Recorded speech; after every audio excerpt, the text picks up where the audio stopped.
shampoo with sodium lauryl sulfate. It can also happen when a person's on a high sugar diet because that basically feeds the dandruff. So getting a better shampoo and doing a coconut oil rub or soak every month ideally, and also looking at your diet, because we are what we eat. And I have a book at home called Pure, White and Deadly, and the whole book is about sugar. Hello, I'm Barbara O'Neill, and today we're diving into the connection between nutrition and hair loss. Hair loss can be frustrating and often feels like it's out of our control, but did you know that what you eat plays a significant role in the health of your hair? As we get older, our bodies need the right nutrients to maintain strong, healthy hair. In this lecture, we'll explore which vitamins and minerals are essential for preventing hair loss, how certain foods can impact your hair's health, and what changes you can make to your diet to support hair growth. So stay tuned as we dive into the science behind nutrition and hair loss and discover practical tips to keep your hair looking its best. But I also know that people have claimed to get the colour back in their hair by drinking a lot of green drinks. Now, what green drinks contain is a lot of minerals.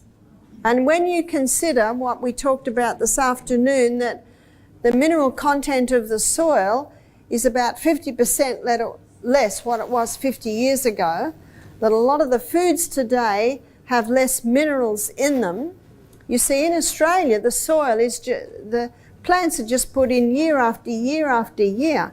What should happen is when a crop comes out of the ground, then the soil should be fed with rich compost, because every time a crop is in the ground, it's taking nutrients out.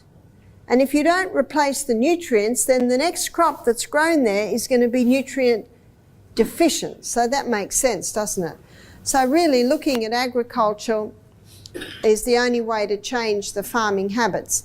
And unfortunately, because there's big dollars made in big industry and growing lots of stuff and superphosphate, I don't know how that will ever turn around. But you can do the best you can. You can grow as much as you can. You can buy the best quality that you can. And you can have green drinks. So how do you have green drinks? Well, you can buy chlorophyll, you can buy green barley powder, you can buy wheatgrass powder, you can buy super greens. So basically taking that 3 times a day, making sure you have lots of greens in your daily salad will ensure it. You don't lose the minerals when you cook your greens. You only lose your minerals if you throw the water away that you cook them in. Now, in many shampoos today, there is a, there is a chemical, and it's called sodium lauryl sulfate. And sodium lauryl sulfate makes it foam, and it kills hair follicles. So it's important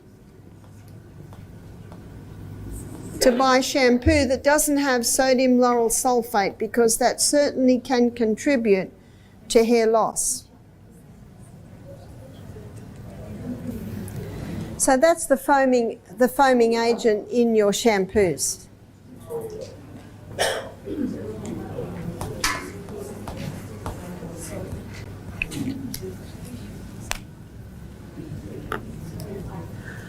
A great thing that you can do with your hair that will really nourish it and help it is about once a month, just rub coconut oil into your scalp and also pull it through your hair and bind your hair up and leave it. And I do that. I try and do it once a month. That doesn't always happen once a month. And just bind it up and leave it there all day. And at the end of the day, shampoo it out. That's very nourishing for the scalp. What about dandruff?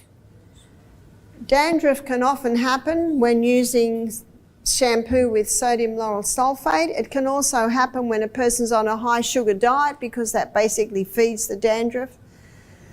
So getting a better shampoo and doing a coconut oil rub or soak every month ideally, and also looking at your diet, because we are what we eat. We are what we eat highlights how diet or nutrition directly impacts our overall health, including our hair. A balanced and nutritious diet is essential for maintaining healthy hair, as it provides the necessary vitamins and minerals that support hair growth and prevent hair loss. Essential nutrients like vitamins A, C, D, and E, as well as biotin, zinc, and iron, play a crucial role in keeping hair healthy.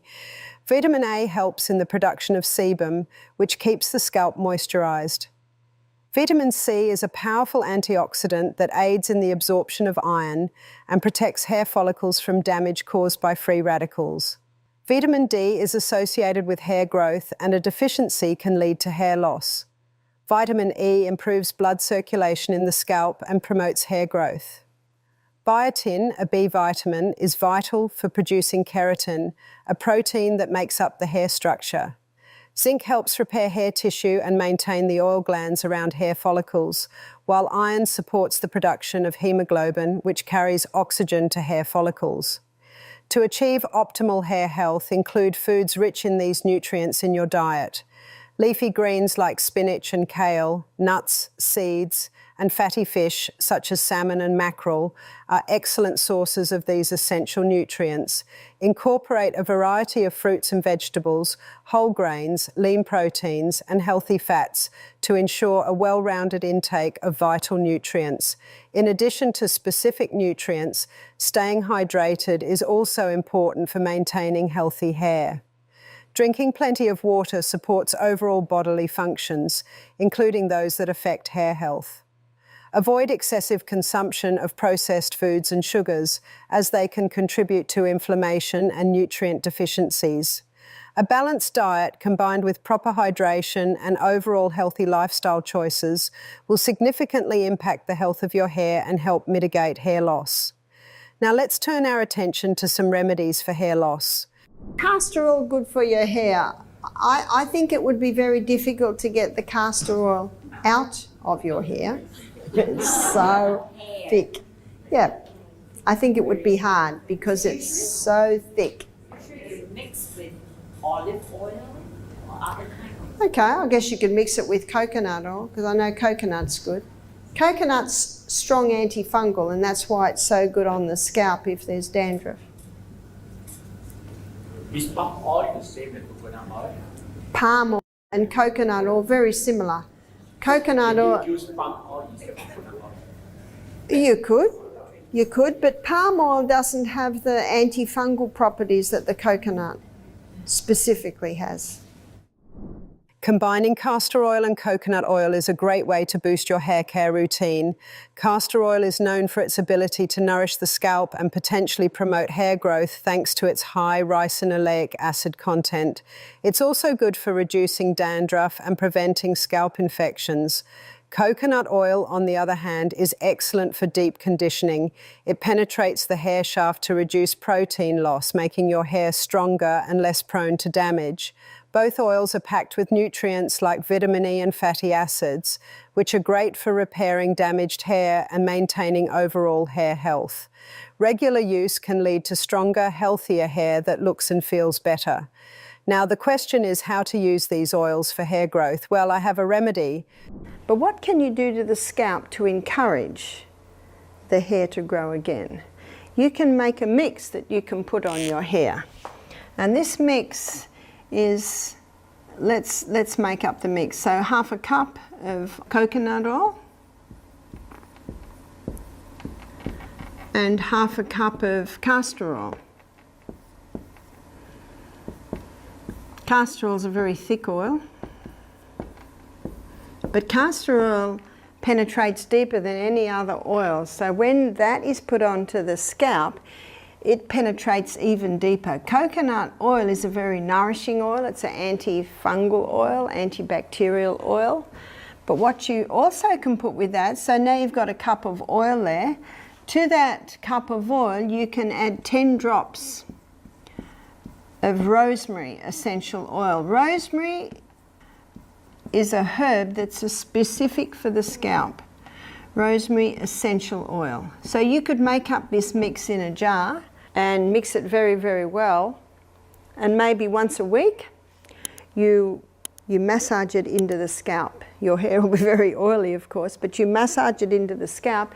Just even the massaging into the scalp stimulates blood supply to the hair follicles. That castor oil penetrates very deep, and wherever it penetrates, it can revive life into that area. And the coconut also is a very nourishing oil, and the rosemary essential oil stimulates. Every herb stimulates different parts of the body, and this rosemary herb is specific for the scalp. The massaging, so leave it in as much as you can. Maybe you choose a Sunday when you may be going to be home all day. And at the end of the day, you wash out. Now you might need to put shampoo on a couple of times to get all that oil out. Just use a little bit of hot water and then a nice amount of shampoo. And if it's still a little bit greasy, maybe shampoo it again. Another effective way to use castor oil and coconut oil for the scalp is through a hot oil treatment. This method not only helps in nourishing and moisturising the scalp, but also can promote hair growth and reduce dryness. To begin, combine equal parts of castor oil and coconut oil in a small bowl. For a more manageable amount, start with 2 tablespoons of each oil. Gently warm the mixture by placing the bowl in a larger bowl of hot water. Make sure the oil is warm but not too hot to avoid burning your scalp.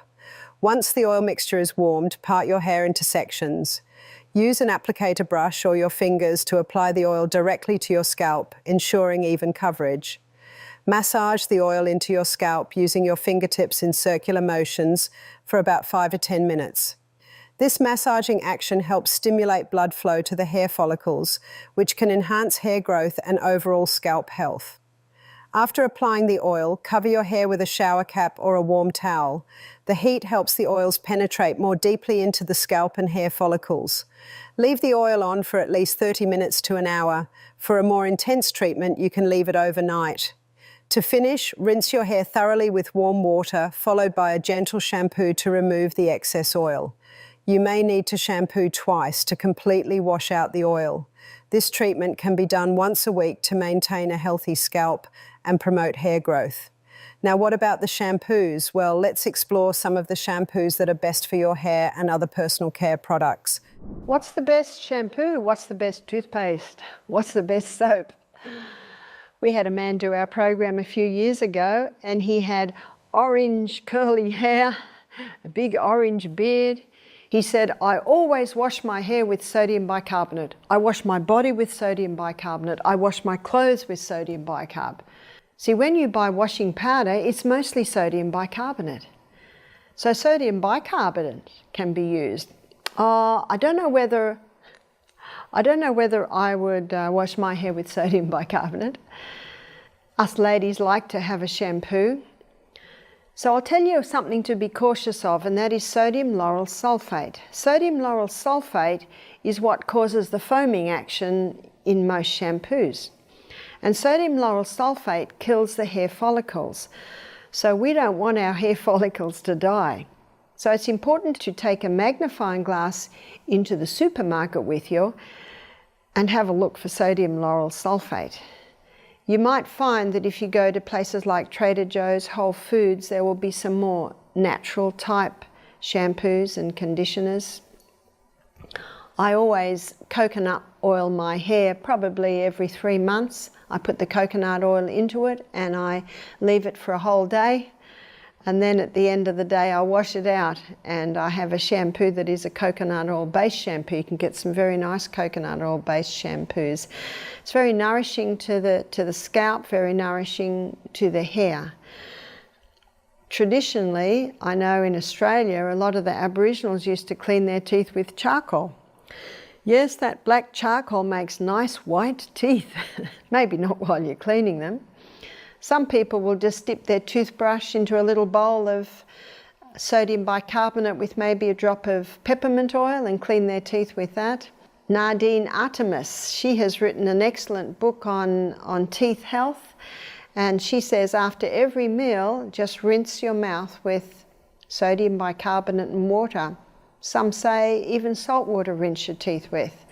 So you can use sodium bicarbonate to just about wash everything. You can get some soaps that are certainly made out of natural ingredients. Be cautious again of that sodium lauryl sulfate. It's a matter of reading your labels. There are some great biodegradable shampoos, biodegradable soaps, biodegradable washing detergents.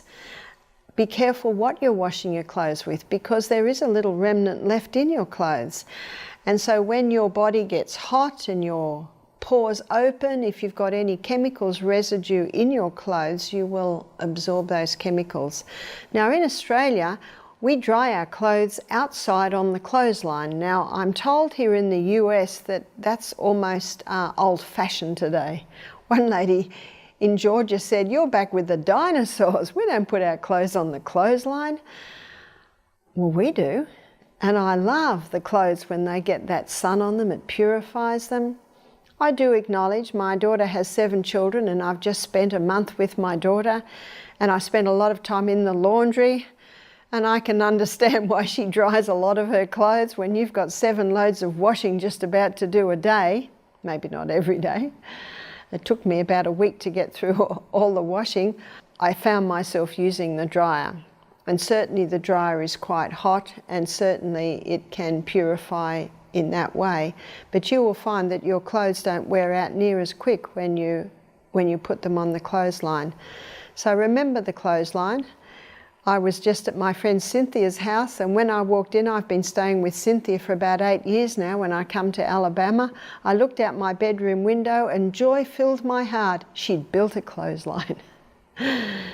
So look after your clothes, look after your body. Be very cautious of the soaps that you use, the shampoos that you use, also the creams that you put on your skin. I rarely put any cream on my skin, but I eat oil in my diet, and I find that my hands don't get dry, my skin doesn't get dry, my lips don't get dry. And I think it's because in my diet I include some healthy fats. So have a look when you go to the supermarket with your magnifying glass. One lady said, "It's going to take me forever to shop." I said, "Only the first time." Once you've done your shop with your magnifying glass, after that you will just know where to go. When it comes to choosing the right shampoo for hair health, it's important to consider both the ingredients and the needs of your specific hair type. For instance, if you have dry or damaged hair, look for shampoos that are moisturizing and hydrating. These often contain natural oils like argan oil, coconut oil, or jojoba oil, which help nourish and repair the hair shaft. Avoid shampoos that contain sulfates, as they can strip the hair of its natural oils, leading to further dryness and damage. For those with oily hair, a clarifying shampoo might be beneficial. Clarifying shampoos help to remove excess oil, product buildup, and impurities from the scalp. However, these should be used sparingly, as overuse can lead to scalp dryness or irritation. If you notice that your scalp becomes too dry after using a clarifying shampoo, try alternating with a gentler formula or reducing the frequency of use. People with color-treated hair should seek out shampoos that are specifically formulated to protect and extend the life of their hair color. These shampoos are usually free from harsh chemicals like sulfates and are designed to be gentle on the hair, while also providing the necessary nutrients to keep it healthy and vibrant. For those dealing with dandruff or a sensitive scalp, look for shampoos that contain ingredients like zinc pyrithione, tea tree oil, or salicylic acid. These ingredients help to soothe the scalp, reduce flakiness, and control the bacteria or fungus that can lead to dandruff. Thank you for watching. I hope you now have a better understanding of how nutrition affects hair loss and what you can do to support healthy hair through your diet. Remember, the right nutrients can make a big difference in keeping your hair strong and vibrant. If you found this video helpful, please give it a like and don't forget to subscribe for more tips on health and wellness. If you have any questions or thoughts, feel free to share them in the comments. I'm here to help. Take care of your health and your hair, and I'll see you in the next video.